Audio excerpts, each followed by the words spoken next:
Ой, миний микний маань оромент. Миний микний залгааргүйгээд унчих. Хай. Оромент. За, ивэнтэйгээ талаад энэ хит онд юм. За. Маргааш болох ивэнтэйгээ талаар гоё мэдээлэл өгнө. Мэдөө сонсогч чинь уу? Yes. Сонсогдож байна. За, микгүй ячих юм. Гэтэ мик. За, сонсохгүй. За, одоо зүгээр. За. Зүгээр нөө. За, маргааш болох ивэнтэйгээ талаар мэдээлэл хүргэх гэсэн юм аа. Ингээд эцэг эхчүүд маань яалтчгүй өөртөө ганцаараа сурах арга байна гэдэг тийм хүсэлтүүдийг ирүүлээд хүүхдүүдтэйгээ суралцмаар байна. Яах вэ гэдэг хүсэлтийг илгээж байна. Тэгээд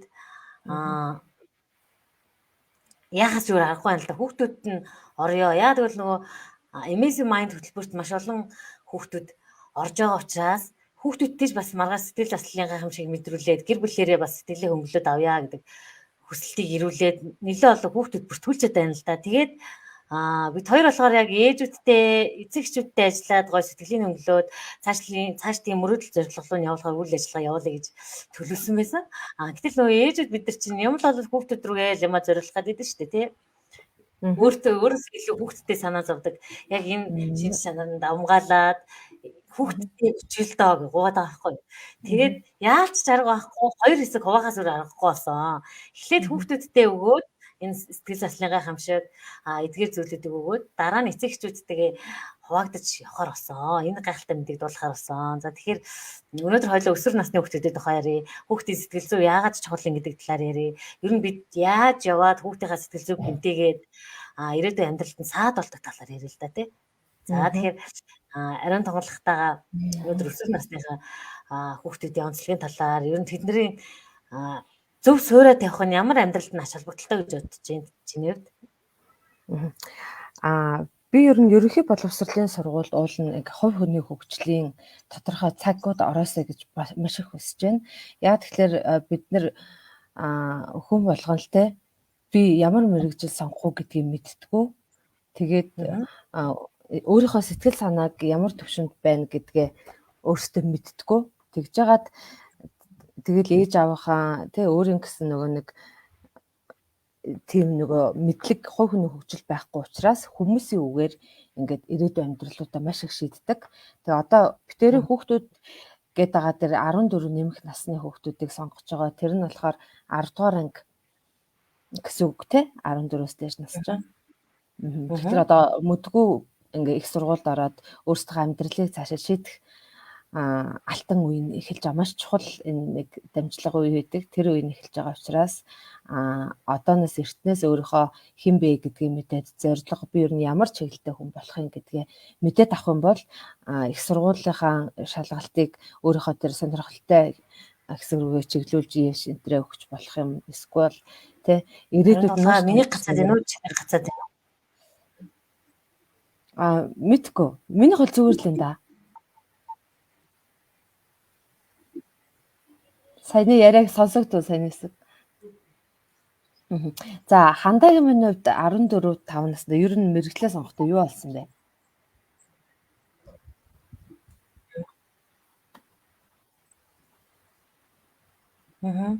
Энэ манай интернеттэй нөө.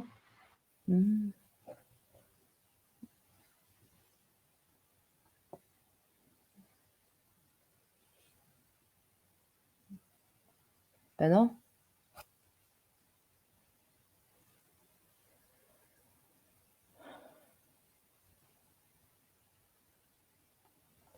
За хандагийн минь интернет төр гараа явуучих шиг боллоо.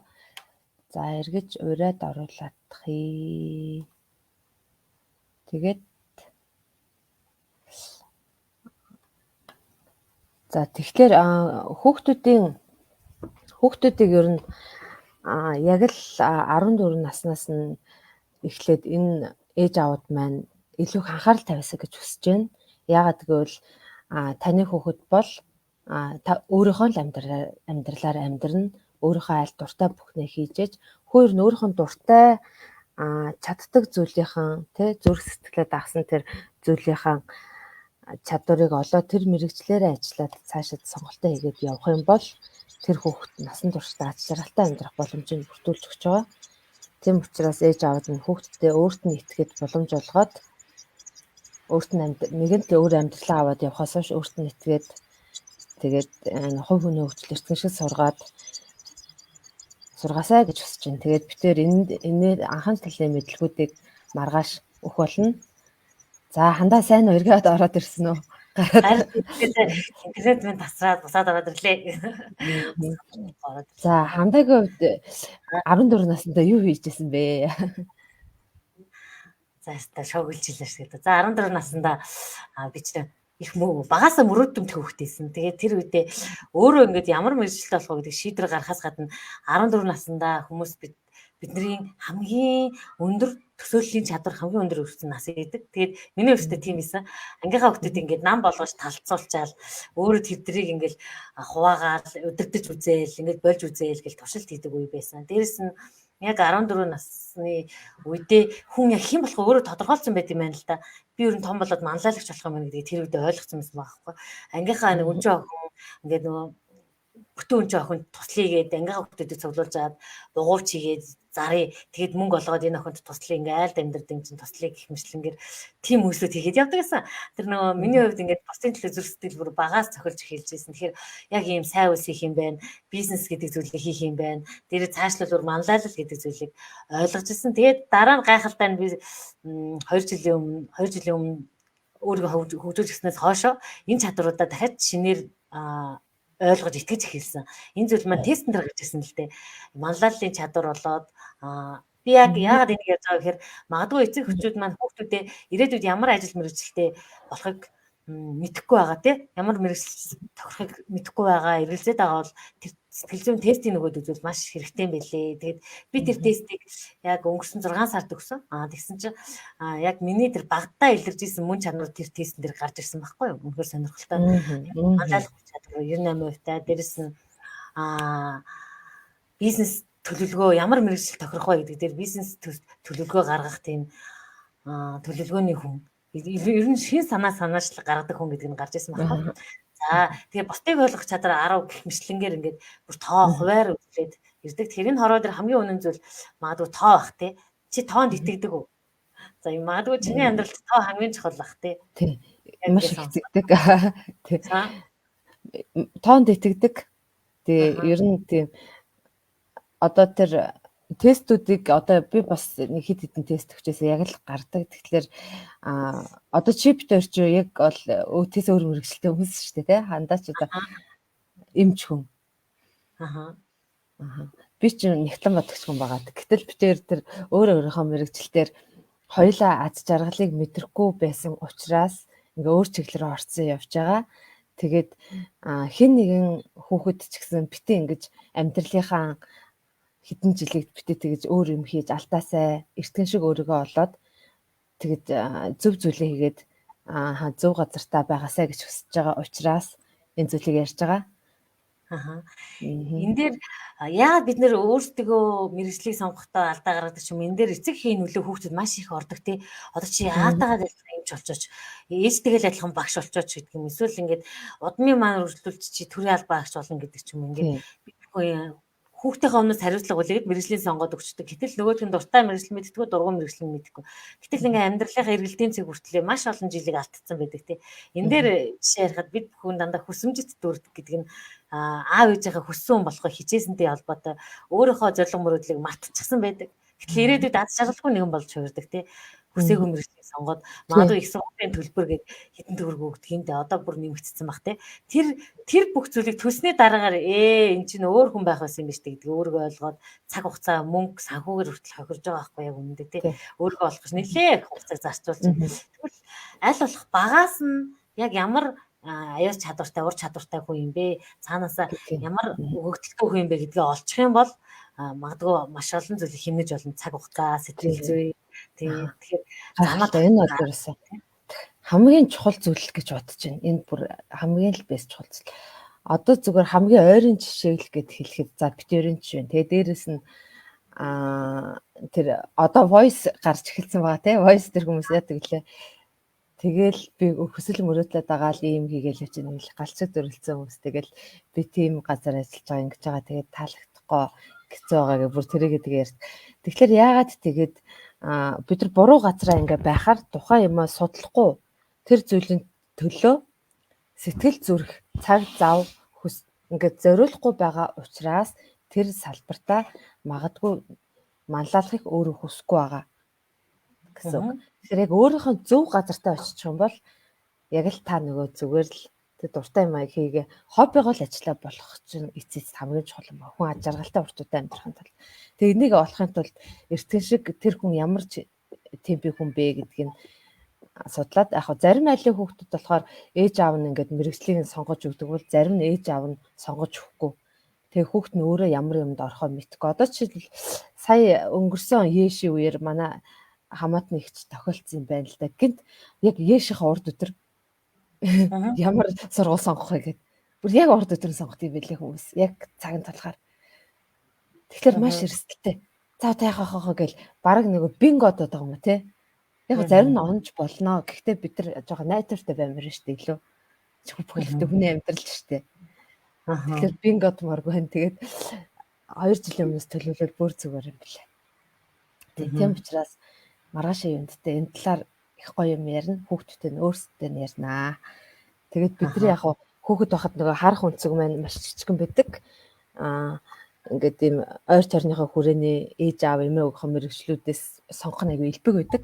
Гэтэл тэр хүн чинь шал өөр хүн байгаа штэ. Тусдаа бие даасан юник тийм хүн байгаа. Тэгээ тэрийг нь л олохын тулд хаанаас олж болох уу? Арга замуудыг битээр зааж өгнө, өөрсдөө чиглүүлж өгөх болно гэсэн. Тэгэхээр хүүхдүүдэд оролцуулаарай гэж эцэгчүүдтэй хэлье. Энд дээр нэг асуулт асуусан маань л да тий. Бид нэр одоо ингэ өнгөрсөн зууны хүмүүс тий. Тэгэхээр ингээд одоо дараагийн зууны хүмүүстэй тохирох мэрэгжлийн талаар ойлголт байхгүй шүү дээ тий. Одоо бидний аюул чадвар нөөц болгож гэж бодож байгаа зүйл хуучин байсан мэрэгжил хитгэн мэрэгжил донд эргэлддэг тий. Одоо тэгээд мэдээллийн технологи ирүү болсон байна. Зарим мэрэгжлүүд устна гэж байгаа 10 жилийн дараа. Тийм тэгэхээр одоо жишээлбэл maybe банкны ажлууд тий банк ажилтгүй болж магадгүй шүү дээ. Санхүүгийн нэгтлэн бодогчийн оронтой бас хүмүүс их багасна. Яг тэр бүх юм програмчлагдж байгаа учраас тэгэхээр ямар мэрэгжил сонгох уу гэдгийг маш сайн төлөвлөх хэрэгтэй урт хугацаанд. Тэгээ ер нь ажлыг яахын тулд хийдэг вэ гэдэг талаар ч ер нь илүү сайн ойлголттой болох хэрэгтэй болов уу? Тэ? Одоо мөнгө олохын тулд биш. Ажралтай байхын тулд ажил хийх хэрэгтэй. Тэгэх юм бол нөгөө мөнгө гэдэг нь өөрөө дагаад ороод ирдэг юм аа гэдгийг бас тэрийг ойлгуулах хэрэгтэй байхаа гэж бодож байна. Тэг маш чухал юм байна. Баян ядуу гэдэг ном дээр гардаг нөгөө баян хүмүүс сурахын тулд ажилладаг. Ядуу хүмүүс болохоор мөнгөний төлд ажилладаг. Тэг цалингийн тоо чухал гэдэг. Ядуу сэтгэлгээтэй хүмүүс ажилд орохдоо цалин чи идэв гэж асуудаг. Харин баян сэтгэлгээтэй хүмүүс болохоор би эндээс юу сурах вэ гэж хардаг гэдэг. Энэ дээр нэг зөвчөөр ажилд орж байгаа нэг залуу жишээ надад маш их таалагдчихсэн. Тэр яасан бэ гэхээр ажилд орохдоо өөрөө бизнес эхлүүлэхийн тулд би өнгөө суралцах талбар бол яалтчгүй би нэг газар зөвчөөр ороод хоолны бизнесийг ойлгосны дараа өөрийнхөө бизнесийг эхлэе гэдэг гэсэн. За тэгэхээр энэ хамгийн гоё нь байсан. Тэгээ тэндээс хідэн төгрөгийн цалин авсан чамаагүй бүр дэвшүүлээ гэж эзэн нь гуйж байсан ч гэсэн тэр хүн татгалзаад үгүй би зөөгчийн ажил кассын ажилтан болгоод дэвшүүлээ гэсэн чинь үгүй би зөөгчийн ажлаас илүү юм сурнаа. Яг л хүмүүстэй харилцааг сурна. Тэнд юу болдгийг бизнес ойлгож эхэлнэ шүү дээ тий. Тэнд маркетинг ямар байдгийг бичлэнгээр бүх зүйлийг ойлгож эхэлсэн. Тэгэхээр ажлын талбар бол суралцах талбар гэдгийг харж чадсан. Тэгээ тэрний дараагаар өөрийн хүсэл дээр ажилласаа гарч исэн. Тэгээ би өөрийн бизнесийг эхлэх чинь энэ бизнесийг би үнгүүгээр ойлгочлоо гэхээр яг үүнд их сургуульд үтсэн мэдлэг амьдрал дээр зөрдөг шүү дээ тий. Заримдаа ингээд онл практик хоёр зөрөөд идэг тий. Тэгэхээр гэх мэтлэнгээр энэ сэтгэлгээн дээр хүүхдтэй ажил сургах тал дээр тэгэхээр цаашдаа сэтгэлгээг нь өөрчлөх тал дээр цаашаа яаж явах вэ? Мөнгөний сэтгэлгээг яаж өөрчлөгдөх вэ гэдэг талаас нь илүү бас ярьдаг. Энэ апмайнд хүүхдийн хөтөлбөрт орж байхдаа хүүхдүүд ихэвчлэн биднээс өөр сэтгэж байна. Бидний шиг тийм хуучин шиг бодгоо мөнгөний талаарх тийм сөрөг гэдэг юм шиг блок гарцсангүй бага байдаг юм лээ. Тэгвэл хараа одоо нийгэм чи өөр болсон. Тэрийг эцэгчүүд бид нар блоктой тарихаараа өөрөөр хүлээж авчаад хүүхдүүдтэй өөрийнхөө үзэл бодлыг тулгаад байна те. Одоо ястэ нэр хоолтойн л хөргүүл болоо. Хоолнд нь өргөжл миний үхт сайхан амьдрал. Бид нар чинь нөгөө Y үеэр X үеэр сэтгэдэг байгаа шүү дээ. Одоо ч үе нь өөр болчиход байна. Тэдрийг ойлгох. Тийм тэрийг хүлээн зөвшөөрж байгаа эцэгчүүд байна. Ухаалаг үнэхээр хүүхдээ хөгжүүлээгээ тийм эцэгчүүд нь одоо энэ ивентэд хүүхдээ оруулъя. Би ганцаараа хөгжмөр байна. Энэ хүүхдийн сэтгэл зүг би магадгүй гэмтээсэн ч байж болно шүү дээ. Нийгмээс бас гэмтэл авсан байж болно. Эртхэн засаад хөнгөлөөд ингээд сэтгэлийн хөнгөлөөд хөөрөх боломжийг олгоё хүүхдтэй гэдэг зүйлийг суурийн эхнээс нь зөв тавиад өгөө гэдэг зүйлийг хандаж байна. Өөртөө хүсэлт тавьж оруулж ирж штэ бүр ухаалаг эцэгчүүд. Тэгвэл нөгөө талаараа эцэгчүүд маань өөр ялгаатай эцэгчүүд байна те. Надаас илүү хүүхд маань сайн яваасаа л гэж бид нар боддог үстэй те. Чи хүүхдүүдээ өөрөөсөө илүү сайн яваасаа гэж боддог уу? Эсвэл хүүхдийн ирээдүг яаж харж байна? Энэ дээр ямар хариулт хэлмээр байна? Хүүхдүүд нь сайн яваасаа л гэж бодож байна. Ерөөсөө тэгэл хамгийн гол нь зөвөр өөрийнхөө ингээд зорилгоо олоод өөрийнхөө дуртай зүйлийг хийгээд л яваасаа гэж бодож байна. Тэгэхээр заавалчгүй нэг тийм ерөнхийлөгч болоосаа, тийм эзэн болоосаа гэхээсээ илүү тэр хүн ач жаргалтай байгаасаа урт удаан ач жаргалтай амьдраасаа л гэж хүсэж байна. Тэрнийхээ тулд тэр хүн өөрийнхөө л дуртай замаас яваасаа гэж хүсэж байна. Тэгээд нөгөө Америкт нөгөө gap year гэж байдаг те. Хүүхэд 10 жилээ төгсөнгүүтээ 1 жил ингээд өөрийгөө ажиж янз бүрийн ажил хийж үзээд ер нь аль чиглэл надад тохирох юм бэ гэдгийг чеклж үздэг. Гэтэл Монголд нэг шууд төгсөнгүүт их сургуульд оруулдаг. Орохгүй бол ангийнхнаас ингээ хоцроод нэг энэ ичгэвтер байдалд орсон юм шиг те. Заавал хүн ингээ их сургуульд орох ёстой юм шиггээр хүлээж авдаг сэтгүүтэй байдаг. Тэр шахалтаас хүүхдүүд бас гаргамаар байгаа. Зарим хүмүүс 1-2 жил уншиж болно шүү дээ. Тэр чинь өөрийгөө олох гэж байгаа хугацаад байгаа хгүй. Хүн чинь тийм амархан бас өөрийгөө олчихгүй шүү дээ. Юу дуртай гэдгийг.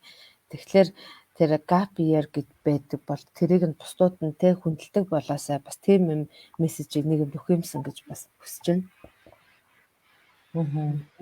Би саяхан нэг тийм охиндоо таарлтчихсан үнхээр гайхалтай охин байсан.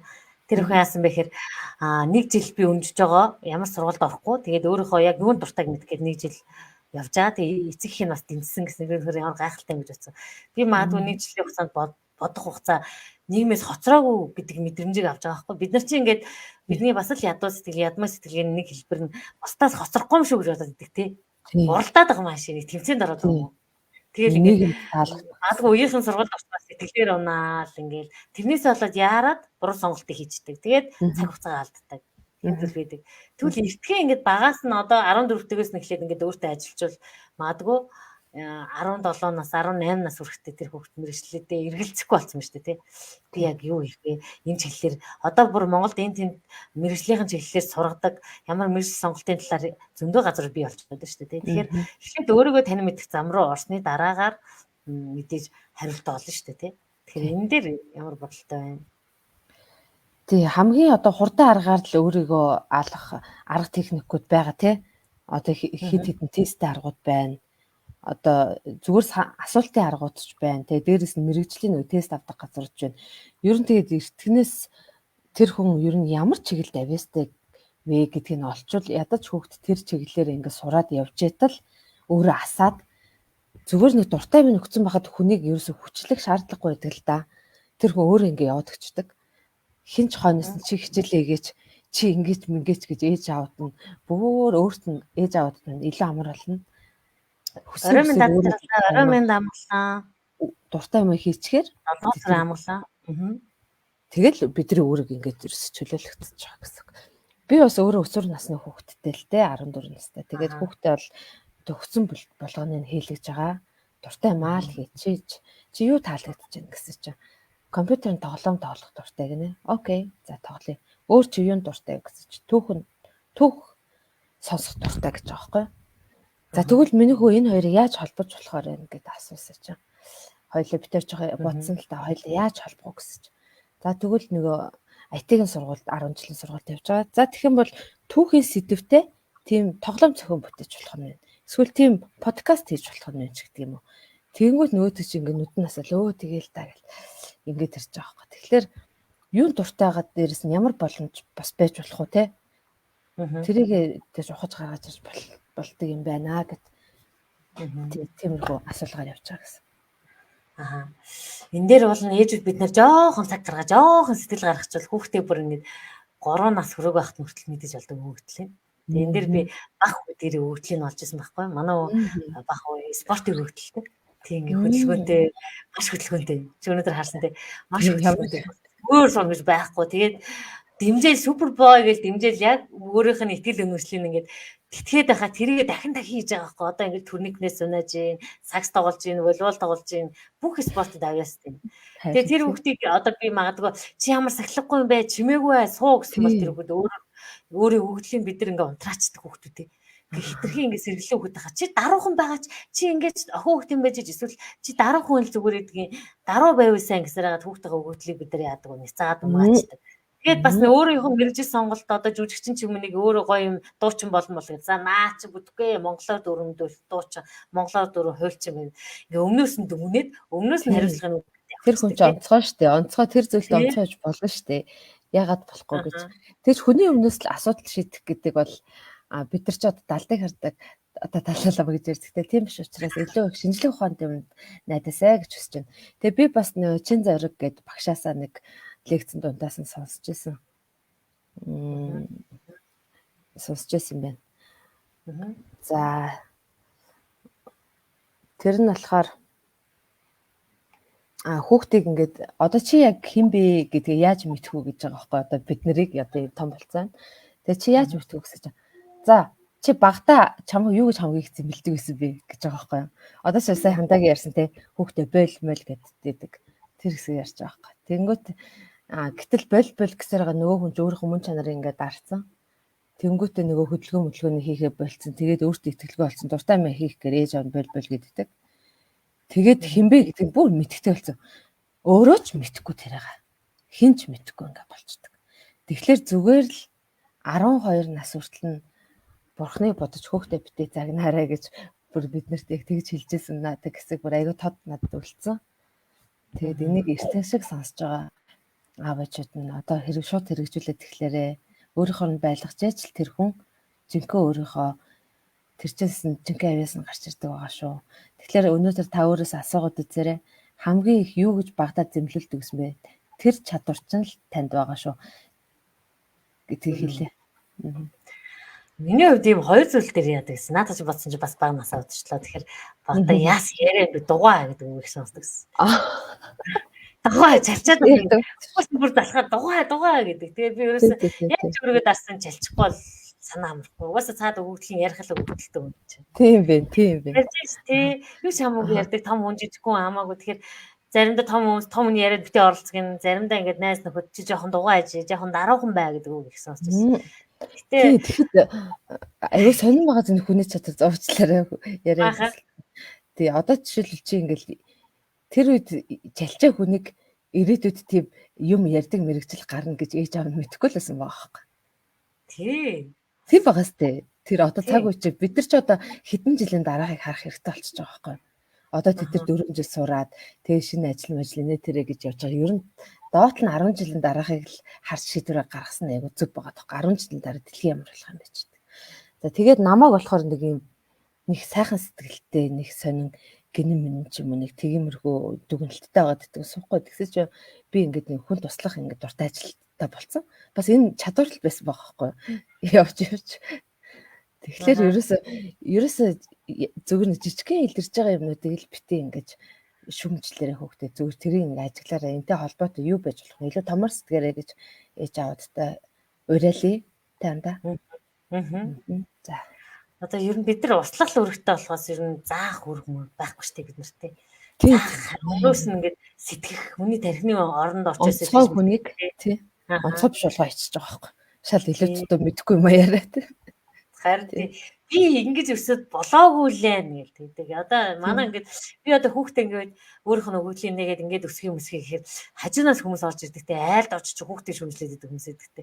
Танаа өгч одоо ямар хүмүүжүүлгүй дараахан бай. Яагаад ингээд өгөөд идэг юм яа. Тэгэхээр би ингээд яг тэр хүмүүст юу хэлмээс байдаг хэрэг өөрөө насан туршдаа тэр айлын хүүхдийг хариуцахгүй бол өөрийнхөө сэтгэл зүйд байгаа тэр өөрийнхөө бага насны гэмтлээ тэр хүүхд төр олж хараад байгаа болохоос биш тэр хүүхдийн хүмүүжлэлтэй төч хамаагүй байхгүй айлын хүүхд тэр нь хинт ч хамаагүй эцэг нь өөртөө мэдээд тэр хүүхдүүдийг яаж хүн өөрөөсөө илүү хүн болох вэ гэж хүмүүжүүлээд дээрэс нь өвөгдөл нөөц боломжийг гаргаж ирэхээр хичээж байхад хажуу талаас нь хүндлэгийн хүмүүс орж ирээд би ингэж өснөөрөө муудаагүй байна.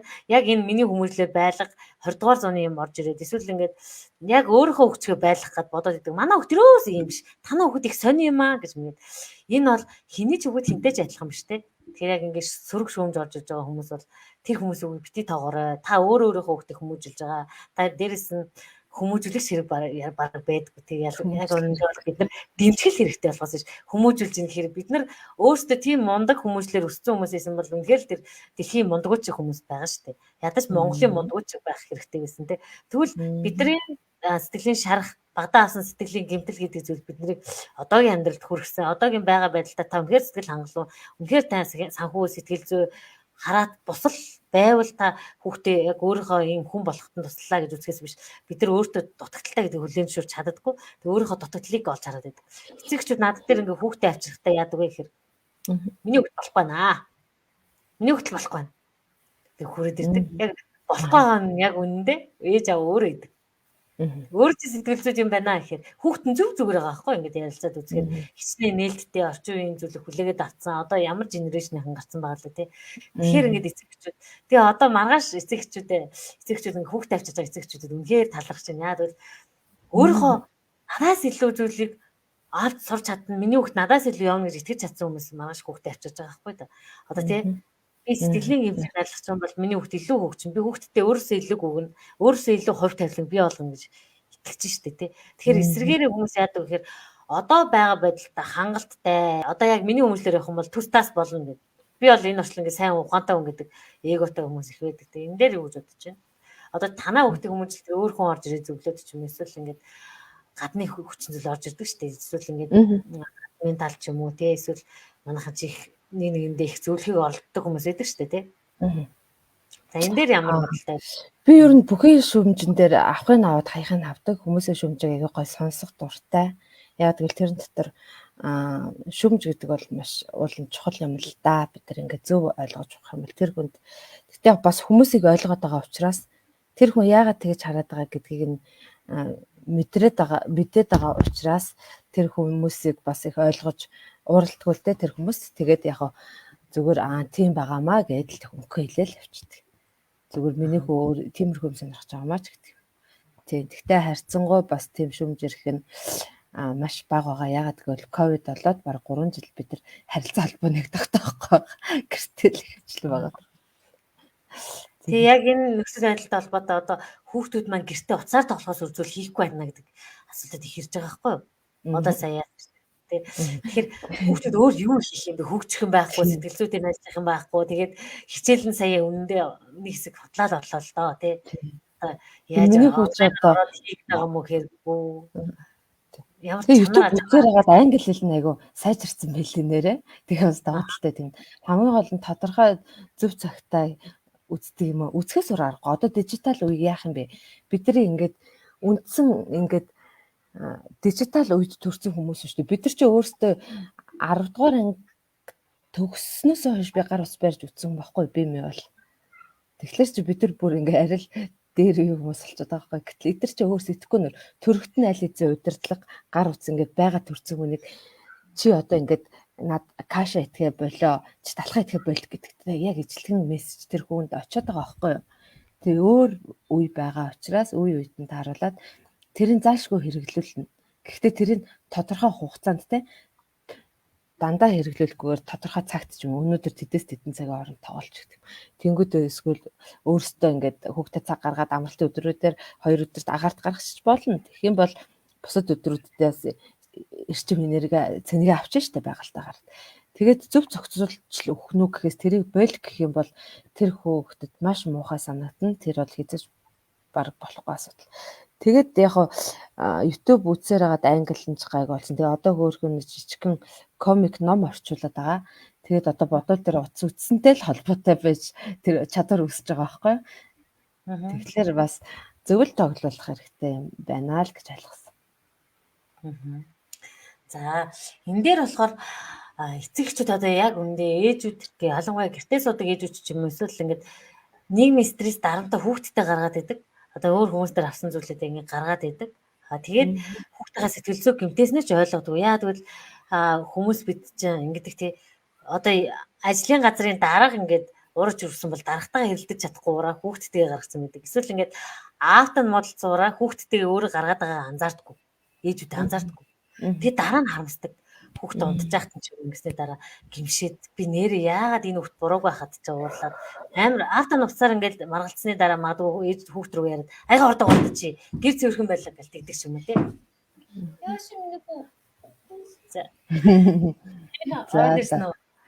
За хоёулаа тэгвэл одоо яа та маргааш одоо ямар ч иймэрхүү юм болж байгаа шүү ээж аваа.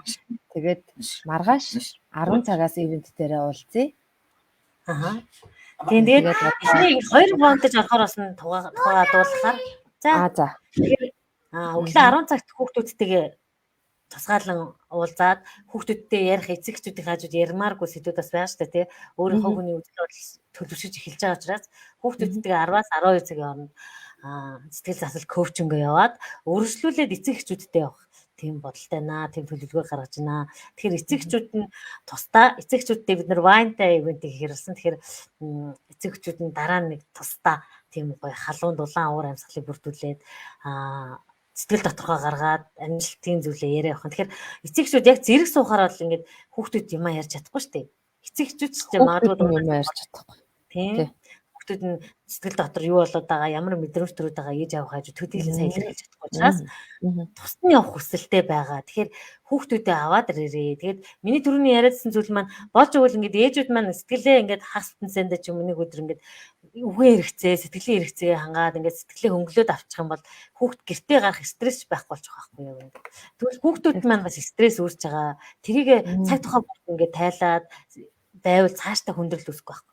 Цаашдаа бүр ингээд ужигэрч өвдөхгүй өвчин байсан бол ужигэрдэг гэдэг шиг тийм зүйл болохгүй байхгүй. Тэгэхээр аль эртгэн дээр нь арга хэмжээ аваад сэтгэлийн цач хөмлөөд ингээд цааш нь явж байгаарай гэж хэлмээр байна. За тэгээд энэ хөл аяа ингээд өндөрлөө те. Одоо оройч цаг оройч болчлоо.